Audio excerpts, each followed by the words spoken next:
Assalamualaikum warahmatullahi wabarakatuh. Saya Khalilah Salha binti Muhammad Hassan, nombor matrik JG12856/22. Saya akan membentang berkenaan dengan syarikat yang kami pilih, Percon Corporation.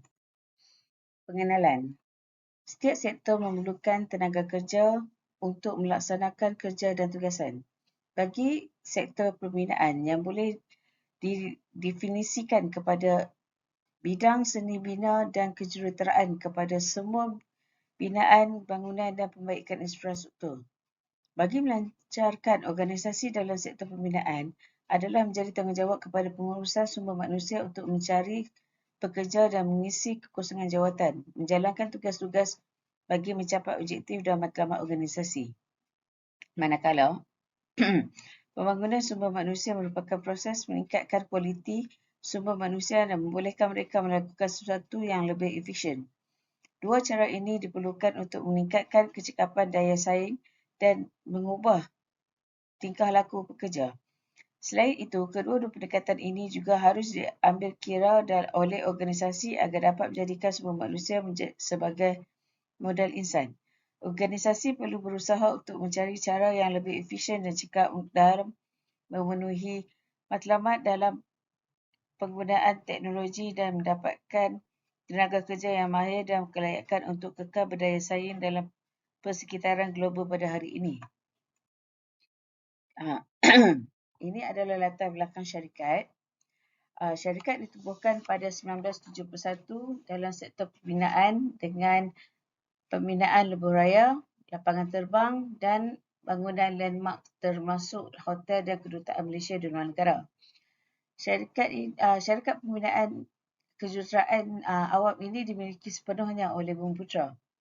Antara projek-projek yang telah dibina oleh syarikat ini adalah lebuh raya bertingkat Ampang Kuala Lumpur, AKLEH, lapangan terbang antarabangsa Kuala Lumpur, projek kereta api Kuantan Kertih, Pakej 1, Universiti Teknologi Petronas, Kuala Lumpur Seremban Express, Petronas Fitlizer Kedah di Gurun, Stadium Malawati Shah Alam dan Shah Alam Express Pakej A dan B. Dua syarikat di bawah naungan Percon ni ialah Percon Marine dan Percon Oil and Gas. Percon Marine merupakan syarikat yang menjalankan operasi berasaskan marine dan menggabungkan pengetahuan industri dan marine yang kukuh dan pengalaman yang sentiasa berkembang, teknologi tinggi dan kaki tangan mahir. Manakala Percon Oil dan Gas pula telah ditubuhkan pada 2011 dengan objektif untuk menyewakan kapal kepada pelanggan dalam industri minyak dan gas dalam perindustrian offshore di Malaysia. Isu kajian yang diambil adalah pengambilan pekerja tidak efisien.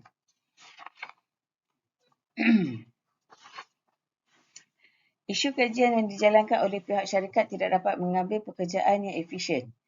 Ini adalah kerana tiada hebahan kekosongan jawatan yang diterangkan oleh pihak syarikat maupun di surat khabar ataupun media masa. Aktiviti mengenai syarikat juga tidak dapat dihebahkan untuk makluman orang ramai yang ingin membuat permohonan pekerjaan. Oleh itu, maklumat akan menjadi tidak lengkap atau khabar mengenai kekosongan yang akan dibuka oleh syarikat. Dalam kebanyakan situasi, keadaan tersebut adalah sesuatu yang tidak diinginkan oleh sebuah organisasi kerana terjadinya kronisme di dalam organisasi di mana pekerja yang tak mahir dan tak kelayakan diambil daripada kenalan atau saudara dalam organisasi tersebut. Mereka juga tidak merancang dalam membuat pemprosesan yang melibatkan semua peringkat dan hanya diterima tanpa penapisan oleh lembaga pengarah maupun CEO syarikat. Apabila proses dipercepatkan, jangkaan yang tidak realistik mengenai syarikat dan juga jangkaan pekerja adalah tidak sesuai dalam organisasi.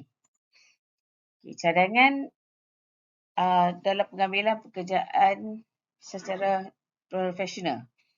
Cabaran yang utama dalam sesebuah organisasi adalah mendapatkan tenaga mahir, tambahan lagi dalam sektor pembinaan yang memainkan peranan penting dalam menyediakan sumber pekerjaan dan menyediakan peluang pekerjaan kepada orang ramai. Hal ini adalah kerana keluaran dalam sektor pembinaan memerlukan penggunaan ramai tenaga kerja am dan tenaga kerja mahir dan serentak. Kata Menteri Kerja Raya iaitu Datuk Seri Fadilah Yusof kata, program latihan kemahiran dan penempatan pekerjaan melalui Lembaga Pembangunan Industri Pembinaan Malaysia (CIDB) itu dibangunkan dalam keutamaan diberikan kepada pekerja tempatan dan latihan reskill dan upskill akan diberikan. Justeru, pihak syarikat perlu membuat hebahan kepada kehebahan kekosongan jawatan secara atas talian di dalam semua platform media sosial dan juga laman web syarikat. Ini dapat meningkatkan kecekapan proses dalam mengisi kekosongan jawatan tersebut. Pihak syarikat juga haruslah membuat program latihan dengan bantuan CIDB bagi mencari tenaga mahir baru keluaran universiti ataupun institusi awam. Menurut Menteri Kanan Kerja Raya juga, latihan dalam industri binaan di bawah ABM adalah satu daripada inisiatif kerajaan dalam meningkatkan kemahiran dan kebudayaan pekerja tempatan. Ini selaras usaha kerajaan yang mengurangkan kebergantungan kepada pekerja asing. Oleh itu, pihak syarikat dapat mengurangkan masa dengan mengumpul dan menyusun data yang diperlukan bagi mengelakkan amalan kronisme di dalam organisasi. Pengambilan pekerja dalam kaedah ini dapat mengetahui pemohon yang berkelayakan dengan pelbagai latar belakang pendidikan dan pengalaman kerja. Bagi kesimpulannya, pihak syarikat haruslah mempertimbangkan pengambilan tenaga kerja am maupun tenaga kerja mahir dengan lebih efisien, cekap dan adil bagi memenuhi objektif syarikat. Pihak syarikat juga perlu meningkatkan lagi ciri-ciri laman web syarikat dengan membuat penambahbaikan reka bentuk laman web yang menarik mesra pengguna untuk orang ramai mengakses untuk mencari maklumat yang berguna dan mencari maklumat keperluan pekerjaan. Menurut Timbalan Menteri Sumber Manusia Mustafa Samud, inisiatif untuk meningkatkan kemahiran pekerja tempatan menjadi penting untuk memenuhi keperluan industri sambil memberi peluang kepada penduduk tempatan, termasuk golongan muda dan untuk berkembang dalam bidang ini melalui TVET. Sekian.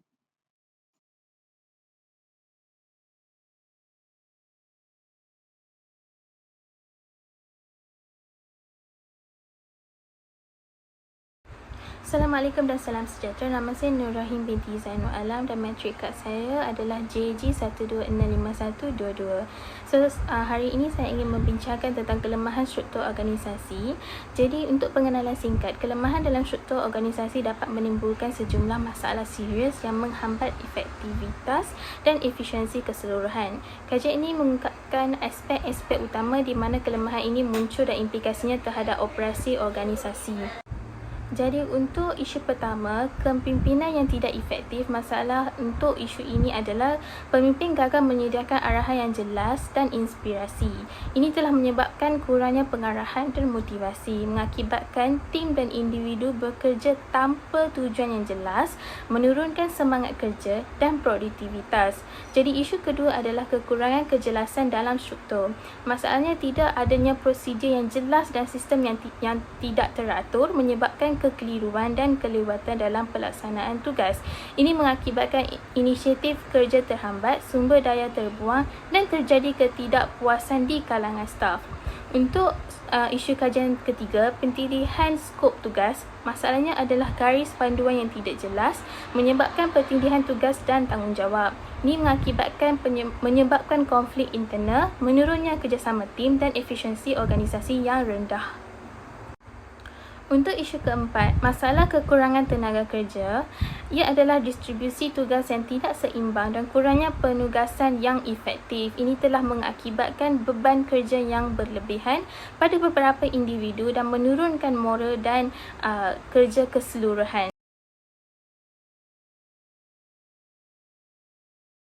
sini saya ingin menjelaskan tentang cadangan pengukuhan struktur organisasi.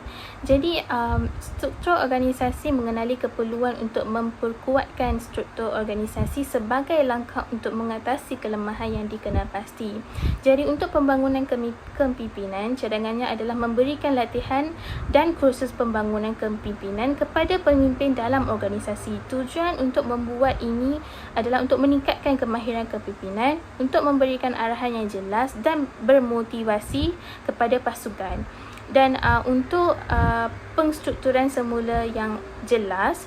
Ia juga menubuhkan jabatan yang terpisah seperti Jabatan Sumber Manusia, Kewangan dan Pentadbiran. Tujuan ini adalah untuk menentukan tanggungjawab dan peranan yang dengan lebih jelas, meningkatkan kecekapan dan mengurangkan kekeliruan. Untuk pengagihan tugas yang seimbang, cadangannya adalah menilai semula tugas dan tanggungjawab setiap individu atau jabatan dan mengagihkan secara teliti. Tujuan ini adalah untuk mengekalkan keseimbangan dalam bebanan kerja untuk mengurangkan tekanan dan meningkatkan produktiviti tim. Dan terakhir sekali, penambahan pekerja mengikut kesesuaian kerja. Jadi cadangannya adalah mengiktiraf dan menambah pekerja mengikut waktu kerja yang berlebihan, dan tujuan ini untuk memastikan kecukupan sumber daya manusia untuk menangani tugas tanpa menimbulkan tekanan tambahan kepada pekerja yang sedia ada. Jadi ini boleh menggariskan kesan positif yang diharapkan melalui pengukuhan struktur organisasi dan menekankan pentingnya langkah-langkah tersebut dalam meningkatkan kecekapan dan keberkesanan organisasi.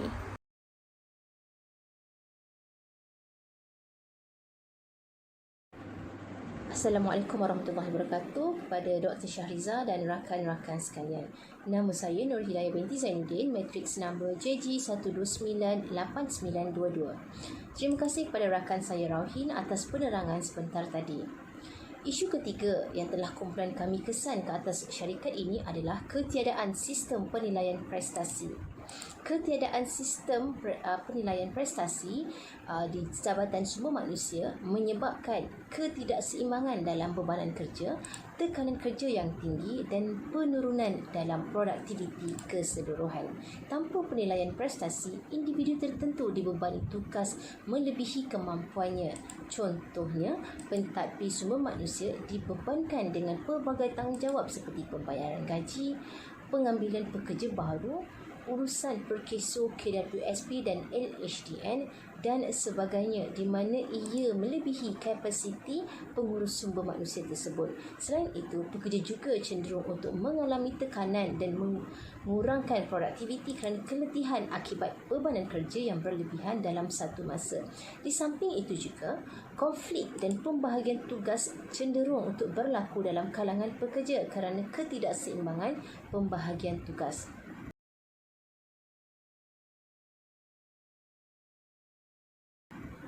Oleh itu, bagi mengekang perkara ini terus berlaku, kumpulan kami bercadang agar syarikat ini perlu melaksanakan atau mewujudkan penilaian prestasi dalam kalangan pekerja. Kenapa pentingnya penilaian prestasi ini? Tujuannya adalah untuk mewujudkan penanda aras untuk menilai tahap prestasi pekerja dan membimbing organisasi ke arah yang lebih baik. Selain itu, penilaian prestasi juga dapat menentukan kemampuan pekerja itu untuk menjalankan tugas mereka dengan lebih baik. Oleh itu, dengan mengimplementasikan penilaian prestasi, ia dapat membantu pekerja untuk lebih fokus, cekap dan mencapai matlamat organisasi. Seterusnya, meningkatkan keberkesanan dan produktiviti organisasi. Akhir sekali adalah membolehkan pengurusan penyedia dan memantau prestasi keseluruhan dan membantu penambahbaikan berterusan. Sekian sahaja daripada saya. Seterusnya, saya serahkan kepada rakan saya Hafizuddin untuk penerangan isu cadangan yang keempat. Dipersilakan.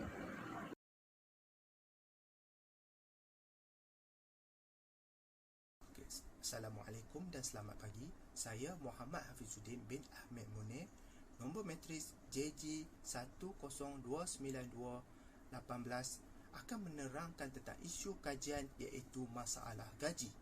Antara isu utama ialah kelewatan pembayaran gaji. Punca utama yang dapat dikenalpasti adalah masalah kewangan syarikat, kegagalan sistem pembayaran dan isu pentadbiran. kesannya adalah serius, menjejaskan kestabilan kewangan pekerja dan mengurangkan semangat dan motivasi dalam organisasi. Selain itu, ketidaktelusan dalam penolakan gaji tanpa penjelasan yang jelas dan kesilapan dalam pengiraan untuk KWSP, SOCSO dan cukai mencetuskan kepada keliruan yang besar. Ini menimbulkan isu mengenai pematuhan syarikat terhadap undang-undang dan keadilan dalam pengurusan kewangan pekerja. Selain itu, tiada kenaikan gaji tahunan. Kekurangan kenaikan gaji walaupun prestasi dan keadaan ekonomi yang stabil menunjukkan masalah dalam penghargaan dan pengiktirafan. Ini menjejaskan motivasi pekerja untuk berprestasi dan cemerlang dalam kerja mereka. Kesan keseluruhan yang dapat dilihat adalah yang berlautan yang mengurangkan kepuasan kerja dan juga meningkatkan lagi ketegangan dalam hubungan majikan dan pekerja dan kesetiaan pekerja kepada organisasi.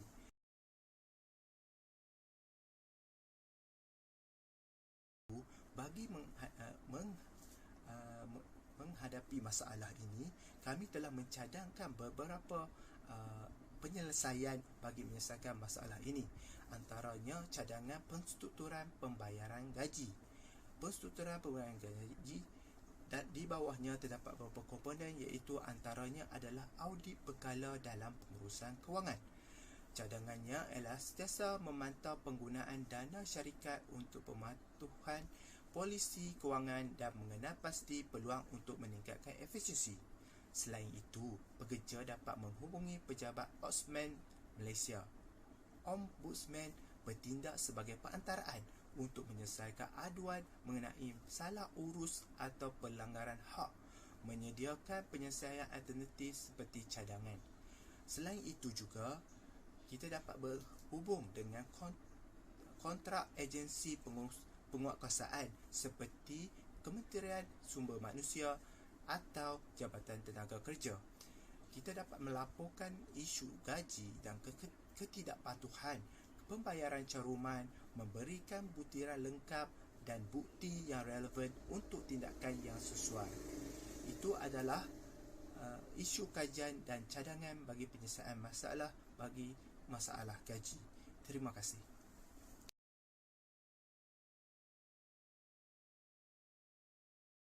Terima kasih saya ucapkan kepada rakan sekumpulan Hafizuddin. Assalamualaikum dan salam sejahtera saya ucapkan kepada Dr. Syahrizal dan kawan-kawan sekalian. Nama saya Siti Nurzaida binti Zaiful Izam dengan nombor matriks JG13047222. Saya akan membentangkan berkenaan dengan isu kajian dan cadangan yang patut dilaksanakan bagi syarikat ini. Melalui sudut pandang Jabatan Sumber Manusia, kumpulan kami mendapati syarikat ini mempunyai isu pelanggaran hak dan pengabaian kebajikan pekerja. Syarikat didapati tidak membayar allowance kerja lebih masa apabila pekerja bekerja melebihi masa. Pekerja juga didapati bekerja dalam keadaan jadual yang tidak teratur. Lebih parah, apabila pekerja tidak menerima sebarang allowance dalam tempoh cuti bersalin dan cuti sakit, namun masih melaksanakan kerja hakiki. Sekiranya isu ini berlanjutan, pekerja mungkin akan merasa tidak dihargai dan tidak adil, malah akan mengakibatkan motivasi menurun dan semakin tertekan disebabkan tiada keseimbangan kehidupan. Apabila pekerja berasa terlampau tertekan, mereka berpotensi diserang penyakit jangka panjang seperti penyakit mental, malah mereka juga berisiko mendapat penyakit berbahaya seperti sakit jantung, stroke dan darah tinggi. Jelas dilihat, impak buruk kepada isu ini akan mengakibatkan penurunan motivasi dan produktiviti pekerja. Bukan itu sahaja, hal ini akan mengundang risiko kesejahteraan fizikal dan mental pekerja.